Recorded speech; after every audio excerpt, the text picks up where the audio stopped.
जिस देश में चुनाव जीतने के लिए हजारों करोड़ रुपए और सालों की मेहनत लगती है, वहाँ महज 5 दिन पुरानी एक पार्टी देश की सबसे बड़ी सत्ता को हिलाकर रख दे। एक ऐसी पार्टी जिसका चुनाव चिन्ह न कमल है न पंजा है, बल्कि एक कॉकरोच है। सुनने में यह इंटरनेट का कोई फनी मजाक लगता है, लेकिन जब इसी मजाक के डर से देश की सरकार नेशनल सिक्योरिटी का हवाला देकर इनके अकाउंट्स ब्लॉक करा दे, जब पार्टी के 30 साल के फाउंडर को जान से मारने की धमकियां मिलने लगे और देश के दिग्गज मंत्री यह कहने लगे कि इस पार्टी के पीछे पाकिस्तान का हाथ है, तब यह कोई मजाक नहीं बल्कि आजाद भारत का सबसे बड़ा डिजिटल पॉलिटिकल भूकंप बन जाता है।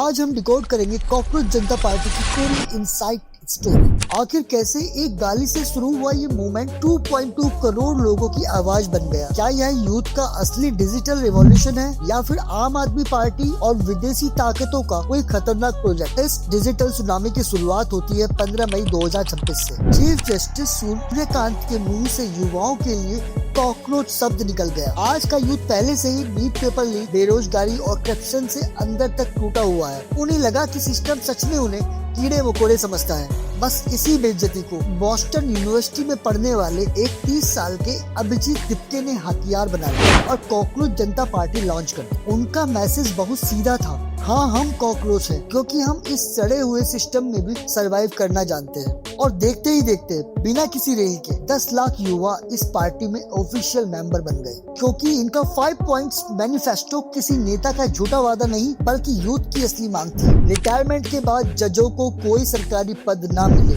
50% महिला आरक्षण, पेपर लीक पर 0 टॉलरेंस, नीट और यूपीएससी जैसे घोटालों पर सीधा एक्शन, डिजिटल आजादी, सरकार इंटरनेट पर आवाज दबाना बंद करे, बेरोजगारों को सम्मान, युवाओं को डिग्निटी और बेरोजगारी भत्ता मिले। सिर्फ कुछ ही दिनों में 6 लाख छात्रों ने शिक्षा मंत्री धर्मेंद्र प्रधान के इस्तीफे के लिए पिटीशन साइन कर दी। अब जब बात पूरे देश में फैल गई तो हमारे देश के जेनजी और मीमर्स कैसे पीछे रहते। राजनीति जो कभी सड़कों पर लड़ी जाती थी वो पूरी तरह से इंस्टाग्राम पर आ गई। इंटरनेट पर रातों रात मच्छर जनता पार्टी, छिपकली जनता पार्टी, सुप्रीम जनता पार्टी जैसे सैकड़ों क्लोन पार्टियां बन गई। लेकिन इंटरनेट का सिस्टम तब हैंग हुआ जब मैदान में उतरी स्पर्म जनता पार्टी। इनका चुनाव चिन्ह था तेज भागता हुआ स्पर्म और इनका नारा था हम पैदाइशी रेसर हैं, हम किसी से पीछे नहीं रहते। कमेंट में लोग लिख रहे थे कि यही वो इकलौती पार्टी है जो सच में ग्राउंड लेवल से उठकर आई है। देश के युवाओं ने एक सीरियस पॉलिटिकल क्राइसिस को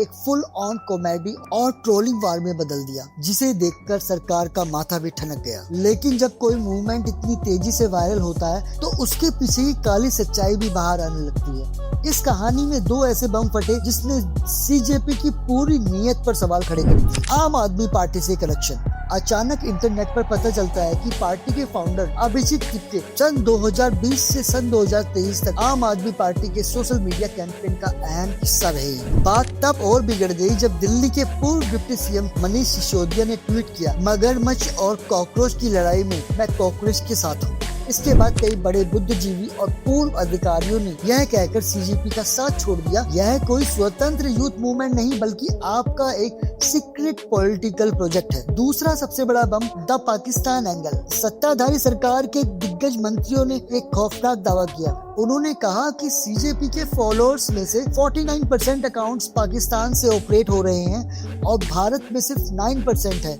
उन्होंने इसे एआई और बोट्स का इस्तेमाल करके भारत को अस्थिर करने का एक इंटरनेशनल प्रोपेगेंडा घोषित कर दिया। 23 मई को द ग्रेट क्रैकडाउन हुआ। 10 लाख मेंबर्स वाली सीजेपी की वेबसाइट इंटरनेट से हमेशा के लिए डिलीट कर दी गई। आईटी एक्ट के सेक्शन 69A के तहत राष्ट्रीय सुरक्षा का हवाला देकर इनका आधिकारिक ट्विटर अकाउंट ब्लॉक कर दिया गया। फाउंडर अभिजीत दिप्के का पर्सनल इंस्टाग्राम हैक हो चुका है। उनके माता पिता दहशत में हैं और उन्हें देश विदेश से जान से मारने की धमकियां मिल रही हैं।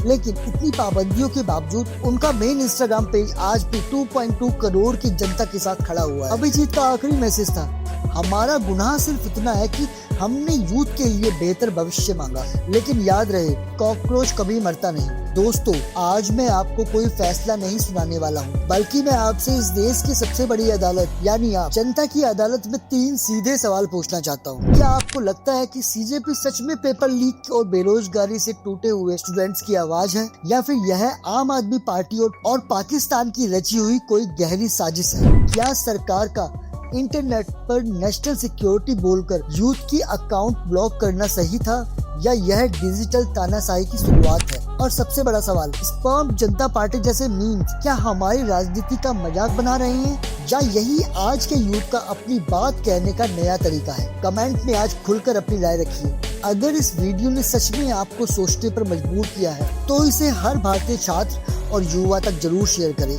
और ऐसी ही बेबाक और रियल केस स्टडीज के लिए हमारे चैनल को अभी सब्सक्राइब करें। जय हिंद।